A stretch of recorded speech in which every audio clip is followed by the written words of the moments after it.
دنیا کے دوسرے بلند ترین پہاڑ کیٹو کو سردیوں میں سر کرنے کی مہم پر جانے والے پاکستانی کوہ پیما محمد علی صدپارہ سمیت 3 کوہ پیماؤں کو آج لاپتہ ہوئے 9 دن سے زائد کا عرصہ گزر چکا ہے اور ان کی تلاش کے لیے کیے جانے والے سرچ آپریشن میں اب تک ان کا سراغ لگانے کی تمام کوششیں ناکام رہی ہیں۔ ماؤنٹ ایورسٹ سر کرنے والی پہلی خاتون کوہ پیما برطانوی نژاد امریکی خاتون وینیسا اوبرائن نے اتوار کو جاری کردہ ایک پریس ریلیز میں کہا ہے کہ 9 روزہ سرچ مہم کے دوران پاکستان، آئس لینڈ اور اٹلی نے محمد علی صدپارہ، جان سنوری، جے پی موہر کی تلاش کے لیے تمام دستیاب وسائل اور جدید ترین ٹیکنالوجی کا استعمال کیا ہے۔ پریس ریلیز میں کہا گیا ہے کہ 15 فروری آج کے روز ایک اہم پریس کانفرنس کی جائے گی جس میں تازہ ترین صورتحال بالخصوص محمد علی صدپارہ کے حوالے سے بتایا جائے گا۔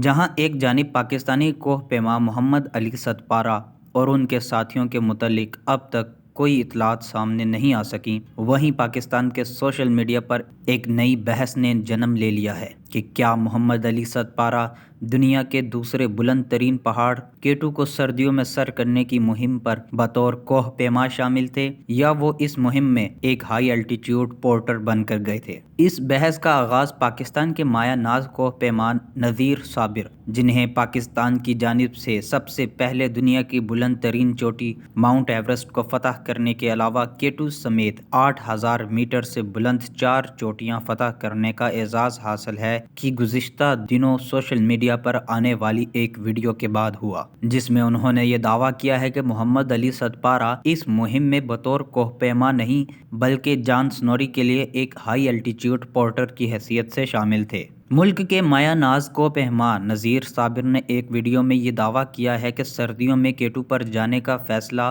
محمد علی صدپارہ کا نہیں تھا۔ جان سنوری نے محمد علی صدپارہ کو ملازمت دی تھی۔ اس مرتبہ کیٹو سر کرنے کے مہم میں محمد علی صدپارہ کی منصوبہ بندی شامل نہیں تھی۔ جان سنوری ان کا دوست تھا، اس نے ان کی خدمات بطور ہائی الٹیٹیوڈ پورٹر حاصل کی تھیں۔ نذیر صابر کا اپنی ویڈیو میں یہ بھی کہنا تھا کہ محمد علی صدپارہ کو اس مہم کے لیے جان سنوری نے رقم کی ادائیگی کی تھی۔ نذیر صابر کا کہنا تھا کہ محمد علی صدپارہ بین الاقوامی معیار کے بلند پایہ کوہ پیما ہیں۔ اس حوالے سے کوہ پیما نذیر صابر کے اس دعوے کی حقیقت جاننے کے لیے بی بی سی نے محمد علی صدپارہ کے مینیجر راؤ احمد اور ایک tour company jasmine tour operator کے مالک علی اصغر سے بات کی ہے۔ محمد علی صدپارہ کے مینیجر راؤ احمد نے بی بی سی سے بات کرتے ہوئے اس بات کی تصدیق کی کہ جان سنوری نے محمد علی صدپارہ کی خدمات حاصل کی تھیں۔ ان کا کہنا تھا کہ یہ کوئی ایسی انہونی بات نہیں ہے، یہ پیشہ ہے۔ جان سنوری نے پاکستان اور دنیا بھر میں دستیاب سب سے باصلاحیت اور تجربہ کار ٹیلنٹ کا انتخاب کیا تھا۔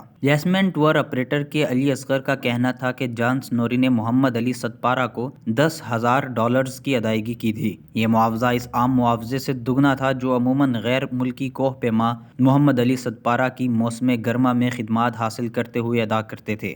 انہوں نے مزید بتایا کہ نیپال کے شرپا بھی موسم گرما میں $4,000 سے $5,000 معاوضہ وصول کرتے ہیں۔ محمد علی صدپارہ نے سن 2016 میں ایک انٹرویو میں اپنی دیرینہ خواہشات کا ذکر کرتے ہوئے بتایا تھا کہ ان کی زندگی کے 2 ہی مقصد ہیں، ایک وہ اپنی اہلیہ کو ایک سلائی مشین خرید کر دیں اور دوسرا دیرینہ خواب کہ وہ سردیوں میں کیٹو سر کریں۔ تو سوال یہ پیدا ہوتا ہے کہ پاکستان کے اس عظیم کوہ پیما کو اپنا دیرینہ خواب پورا کرنے کے لیے بطور ہائی الٹیٹیوڈ پورٹر کیوں جانا پڑا؟ اس کا جواب دیتے ہوئے ان کے مینیجر راؤ احمد کا کہنا تھا کہ ایک حقیقت سب کو مد نظر رکھنی چاہیے کہ محمد علی صدپارہ انتہائی مشکل حالات میں پاکستان کا پرچم بلند کیے ہوئے تھے۔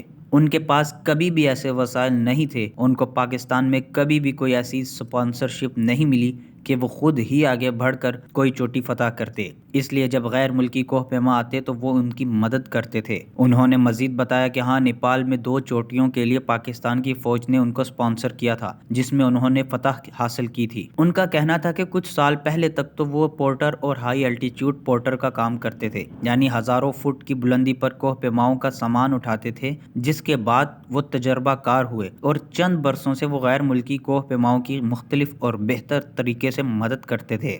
انہوں نے وضاحت کی کہ چند برسوں اور حالیہ مہم جوئی کے دوران عموماً محمد علی صدپارہ آگے ہوتے، کوہ پیماؤں کے لیے راستے بناتے اور رسیاں لگاتے تھے، اپنی جان کو ہتھیلی پر رکھتے تھے۔ اس مدد کے عوض وہ معاوضہ وصول کرتے تھے۔ راؤ احمد کا کہنا تھا کہ غیر ملکی کوہ پیما بھی ان کی بڑی عزت کرتے تھے اور اب بھی ان کو اپنا استاد مانتے تھے۔ وہ محمد علی صدپارہ کی خدمات تو حاصل کرتے مگر وہ ان کو اپنا سامان نہیں اٹھانے دیتے تھے۔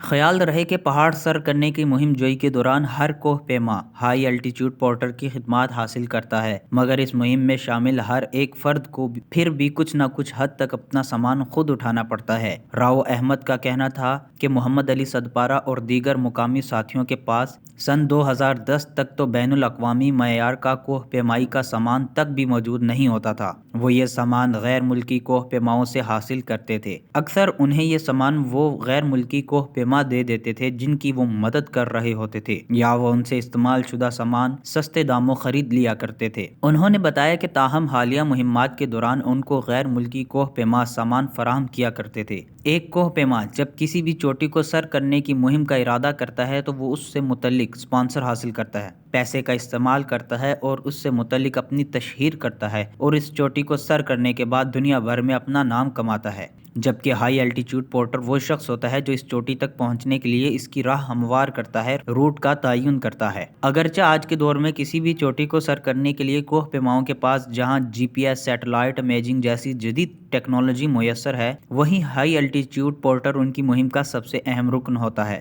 جیسمین ٹور آپریٹر کے علی اصغر کا کہنا تھا کہ عموماً ہائی الٹیچیوڈ پورٹرز کی ذمہ داریوں کا آغاز بیس کیمپ سے شروع ہو جاتا ہے۔ ان کے لیے رسیاں لگا کر روٹ بناتے ہیں، یہ انتہائی اہم ہوتا ہے۔ کوہ پیما کی ساری مہم جوئی کا انحصار ان رسیوں پر ہوتا ہے۔ کوہ پیما ان رسیوں کی مدد سے اوپر جاتے ہیں اور واپس آتے ہیں۔ انہوں نے بتایا کہ رسیاں لگانے کا مطلب روٹ کی نشاندہی کرنا ہوتا ہے۔ اکثر غیر ملکی کوہ پیما مقامی کوہ پیماؤں یا ہائی الٹیچیوڈ پورٹرز کی خدمات روٹ یا رسیاں لگانے کے لیے حاصل کرتے ہیں، جیسے کہ ہنزا اور سکردو کے ہائی الٹیچیوڈ پورٹرز کرتے ہیں یا نیپال کے شرپا کرتے ہیں۔ ان کا کہنا تھا کہ اس کے علاوہ ہائی الٹیچیوڈ پورٹر کیمپ 1 سے لے کر کیمپ 4 تک کوہ پیماؤں کا سامان وغیرہ لے کر جاتے ہیں، کوہ پیماؤں کو کھانے پینے کا سامان فراہم کرتے ہیں۔ ہائی الٹیچیوڈ پورٹر مہم کے بعد کوہ پیما اور سامان کو اوپر سے نیچے لے کر آتے ہیں۔ علی اصغر کا کہنا تھا کہ ہائی الٹیچیوڈ پورٹر کا عموماً ریکارڈ مرتب کیا جاتا ہے۔ اگر وہ کسی کوہ پیما کے ہمراہ پہاڑ کی چوٹی پر پہنچتا ہے تو اس کو کوہ پیما کے ہمراہ یہ اعزاز دیا جاتا ہے۔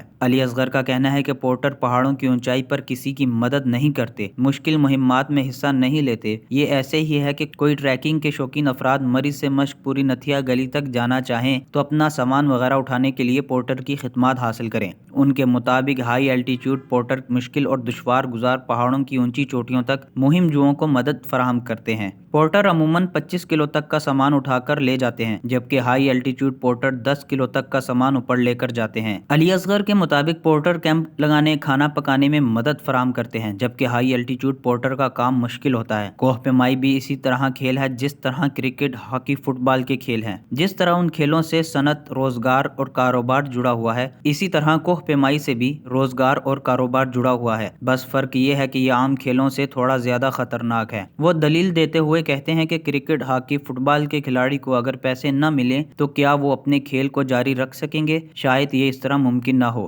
اسی طرح کوہ پیمائی بھی ایک صنعت ہے جس کے ہر ایک شعبے سے تعلق رکھنے والے افراد کو ان کا حصہ ملتا ہے۔ ان کا کہنا تھا کہ دنیا کے کئی ممالک کوہ پیمائی سے اربوں روپے کما رہے ہیں۔ ان کے ہاں اس شعبے سے تعلق رکھنے والے افراد نہایت خوشحال زندگی گزارتے ہیں، مگر اس وقت پاکستانی ہائی الٹیچیوڈ پورٹرز کو 4,000 روپے سے لے کر 6,000 روپے تک فی دن کے حساب سے معاوضہ مل رہا ہے، جس کا زیادہ تر انحصار باہمی معاہدوں پر ہوتا ہے۔ علی اصغر کے مطابق اس وقت پاکستانی پورٹر کی تقریباً 2 لاکھ روپے تک کی انشورنس ہوتی ہے۔ اگر کوئی پورٹر کسی حادثے کا شکار ہو جائے تو اس کو صرف 2 لاکھ روپے ملتے ہیں۔ اس طرح ان کی کٹ انشورنس ہوتی ہے جو کہ 1.5 لاکھ سے 2,80,000 روپے تک ہوتی ہے۔ ہائی الٹیچیوڈ پورٹر کے طور پر خدمات انجام دینے والے حسین گل کا کہنا تھا کہ ہمیں انشورنس سے لے کر فی دن معاوضہ بین الاقوامی دنیا کے مقابلے میں بہت کم ملتا ہے۔ اس وقت صرف جوتے ہی $900 کے ہیں، جبکہ کٹ اس سے بھی مہنگی ہے۔ حسین گل کا کہنا تھا کہ ایک پورٹر اپنی جان پر کھیلتا ہے، اگر وہ زخمی یا بیمار ہو جائے تو اس کو گدھوں اور خچروں کی مدد سے نیچے لایا جاتا ہے۔ انشورنس کے پیسے ملتے ملتے وہ کئی نشیب و فراز دیکھ چکا ہوتا ہے۔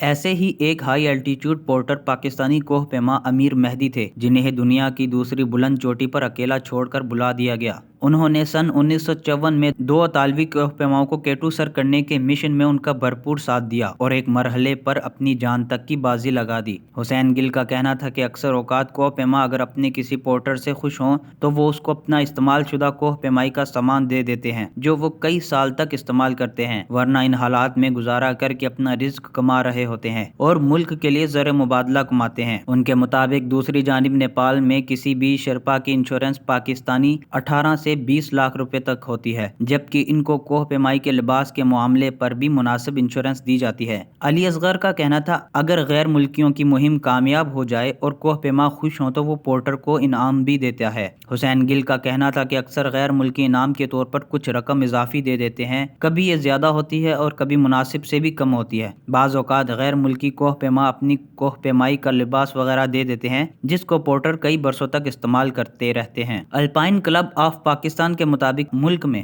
کوہ پیمائی کے قوانین اور اصول و ضوابط میں بہتری کے لیے کام کیا جا رہا ہے۔ گلگت بلتستان حکومت کے ترجمان امتیاز علی تاج کے مطابق گلگت بلتستان کی حکومت خطے میں ہر قسم کی سیاحت کی ترقی کے لیے کوشاں ہے اور اس حوالے سے اس صنعت سے وابستہ لوگوں سے رابطے قائم کر کے اپنی قانونی حدود میں رہتے ہوئے قانون سازی کریں گے۔